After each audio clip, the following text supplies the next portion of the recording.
C'est enfin le départ à cheval tant attendu vers la mairie sur des airs de cornemuse.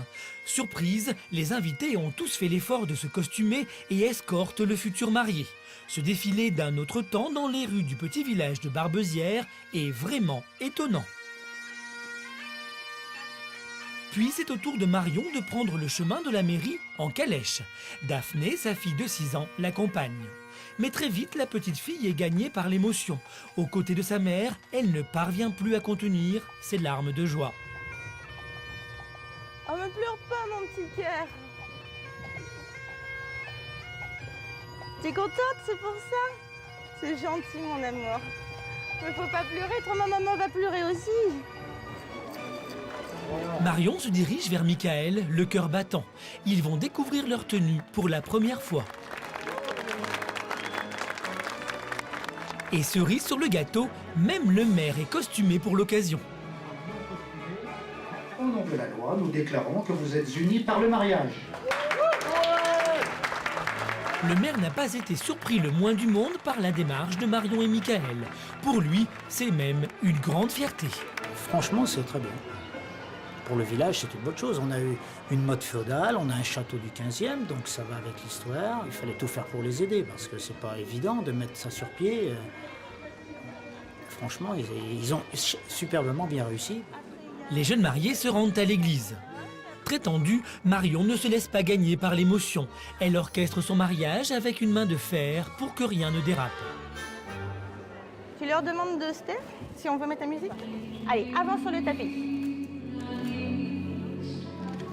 Marion parviendra-t-elle à profiter de ce moment unique, même si elle tient à ce que tout soit parfait?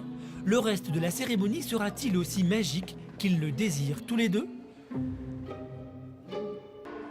Retour en Charente, dans l'église du charmant village de Barbezières, nous retrouvons Marion et Michael sur le point de se dire oui en costume moyenâgeux.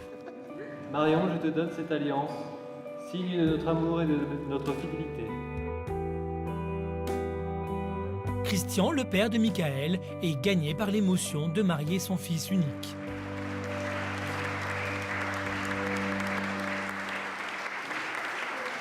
Le clou de la cérémonie se prépare à l'extérieur. C'est la distribution des boîtes contenant des papillons. Le couple sort de l'église, l'air tendu. Au moment le plus émouvant de leur vie, ils ne pensent qu'à une chose, leur lâcher de papillons. Quand on sera sur la marche. Attends. Attends. Maintenant.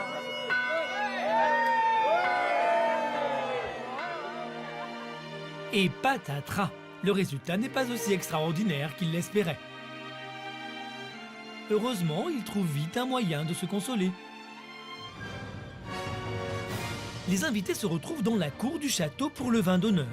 Pour respecter le thème médiéval, l'hypocrase coule à flot. C'est un cocktail à base de vin rouge.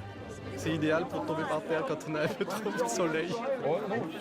Marion est ravie, tout s'est passé comme prévu. Même Michael est parvenu à surmonter ses nausées dues au stress. Avec un petit coup d'eau, j'ai pas eu envie de vomir, donc ça a été.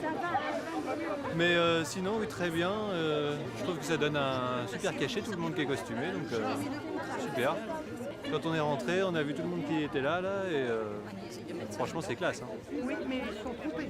De quoi? Ils ont mis le punch, au lieu de mettre dans la fontaine à punch, ils ont mis l'Hippocrate. Oh, quel manque. Voilà, et la bière ne marche pas. D'accord. Excusez-moi. Le traiteur n'a pas respecté les instructions que Marion avait données pour le service des boissons. Michael la retrouve dans tous ses états. Bah oui, oui. Ah non, non. Ah, mais attends, 25 litres dans un truc de 60 litres. Enfin, faut pas être débile. Donc là, déjà, elle aura des soins, moi. Je suis désolée.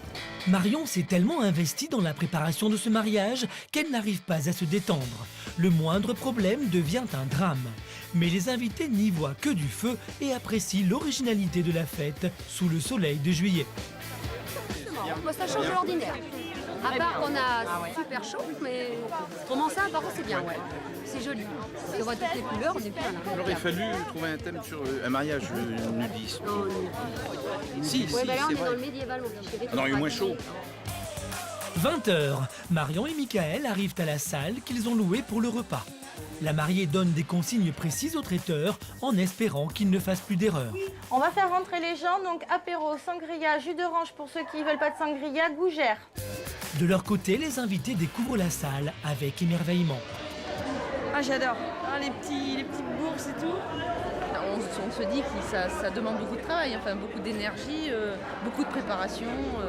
C'est incroyable. Très joli. Très très bien. Les invités sont bluffés par le travail des mariés. Ils leur font une véritable ovation. Michael, fier comme un artaban, est à fond dans son rôle. Les mariés prennent place sur leur trône, à l'écart des tables des invités. L'occasion de souffler un peu. Enfin. Le crieur fait son entrée sous l'œil inquiet de Marion. Elle espère qu'il sera plus bref qu'à la répétition. Nous avons fait un assassinat, et pas des moindres. Vous allez voir ce qui va vous arriver sur la table.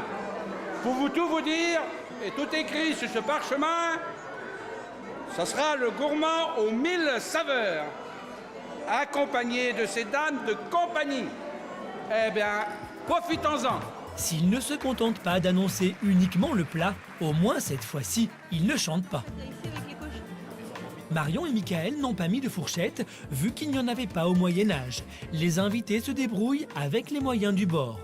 C'est la fin du dîner et Marion et Michael font le bilan de leur mariage elfique. Je suis déçu par les papillons.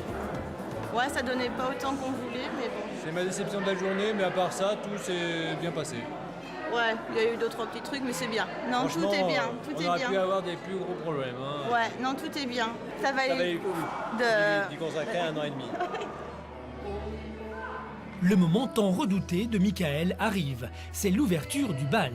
Et le moins que l'on puisse dire, c'est que les répétitions de la veille n'étaient pas rassurantes. Vont-ils se ridiculiser ?